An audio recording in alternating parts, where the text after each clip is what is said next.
Here at Helmuth Ford, we are a small-town dealership with no hassle and no pressure. Stop into Barnwired in Sigourney the week of Thanksgiving. Monday, November 25th, get $1 off any fall drink. Tuesday, the 26th, fill a drink carrier for just $20, 16 ounce size only. Wednesday, 50% off all regular pottery. Closed on Thanksgiving. Then on Black Friday, November 29th, buy one, get one on all Christmas ornaments. And Saturday, November 30th, purchase a Corksicle mug and get a free specialty coffee on us of equal size to the mug. Stop into Barnwired the week of Thanksgiving on the south side of the square in Sigourney.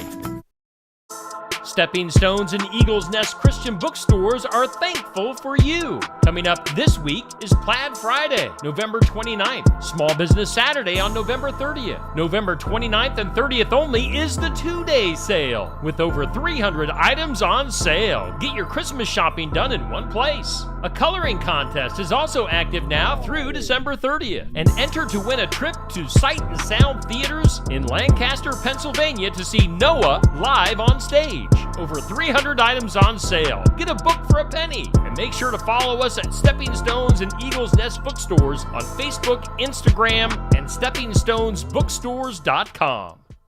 Come enjoy yourselves at the annual Christmas fundraiser for A Legacy Home Christmas. Take part in giving a child a very Merry Christmas and a second chance at life. December 14th at 6:30 p.m. with dinner and live entertainment at Vermeer Global Pavilion in Pella. RSVP individually or host a table of 8. Contact 641-232-0049 or use the email on the screen. Music features Christian recording artist Todd Agnew. A Legacy Home Christmas fundraiser December 14th, 6:30 p.m. at the Vermeer Global Pavilion in Pella. It's the holiday season at Stam Garden Center and Nursery. Come visit Stam's to take a closer look at all that they have to offer. Stam Garden Center and Nursery is open Monday through Saturday, 9 a.m. to 6 p.m., closed on Sundays. Located at 2421 Highway 92, Oskaloosa. Call 641-672-1437. Experience the color this Christmas at Stam Garden Center and Nursery.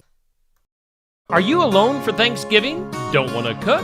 Don't want all the mess afterwards? Or do you just need a place to go this year? If you've answered yes to any of those questions, then you're cordially invited to join the 12th Annual Community Thanksgiving Day Dinner, Thursday, November 28th, starting at 11:30 a.m. at the Sigourney Senior Citizens Center. Everyone's invited. Bring yourself, your family, your friends. There's no cost. For deliveries, questions, or if you'd like to volunteer, call Mike at 319-330-9934 or Carol at 319-330-1612. We hope to see you there. Sigourney Mercantile at 106 East Washington in Sigourney is an occasional shop offering refinished furniture, decor, beeswax products, honey, and more. Sigourney Mercantile is an occasional shop, which means you can watch for their upcoming events and their open hours, which are available on the Sigourney Mercantile Facebook and Instagram pages. They are open this Friday and Saturday from 10 to 3 for Black Friday and Small Business Saturday. That's Sigourney Mercantile on the north side of the square in Sigourney.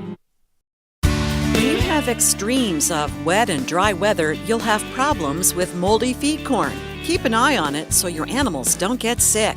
On Successful Farming Radio. Successful Farming Radio, providing information farmers need in the field, in the shop, and in the office. Committed to growing your business in agriculture. This year, American farmers will harvest 2.8 billion bushels of wheat and 15.1 billion bushels of corn. And to this day, American road workers have built 4.2 million miles of roads and counting.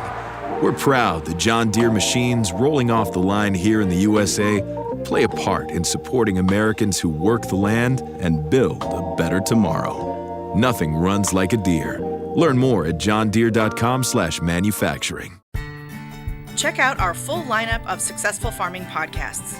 The Successful Farming podcast goes in-depth into the topics that affect farmers and ranchers. The 15 Minutes with a Farmer podcast offers a quick conversation between an editor and a farmer.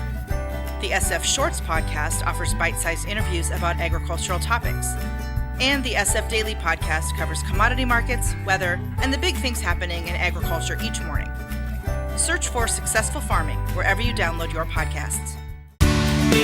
This year's weather was too wet in some areas and too dry in others. Both extremes increase the risk of feed corn becoming moldy, which increases the risk of mycotoxin formation. This causes health problems in animals that ingest it. High levels of toxin can interfere with the immune system, cause liver damage, and affect hormonal changes. Mike Hutchins is a retired dairy specialist at the University of Illinois. He says there are 4 common mycotoxins found in corn. If you have a lot of wet conditions and cool, then vomitoxin, or DON, they call it, can come into play. Another one that would fall in the category would be what they call the T2 toxins, and then the third one would be zearalenone. Now, aflatoxin is basically drought-stressed corn, hot conditions, and usually the corn maybe has a small amount of insect damage or challenge to it. Corn should be dried to less than 15% moisture and properly cooled and stored to resist mold and mycotoxins. The corn should look wholesome without patches of white or black molds. If you're not sure about the condition of the feed, keep an eye on your animals after they've eaten it. Watch 2 things. Watch dry matter intake, and then watch any fecal changes in the animal. And that may give you a pretty good early warning that the animal is telling you that something is not digesting properly in that corn. You could dilute it with clean corn and only allow well-conditioned animals access to it. Adding a mycotoxin binder made from yeast or clay might prevent the toxin from being absorbed. I'm Jody Henke. Learn more about mold and mycotoxins in feed corn at agriculture.com.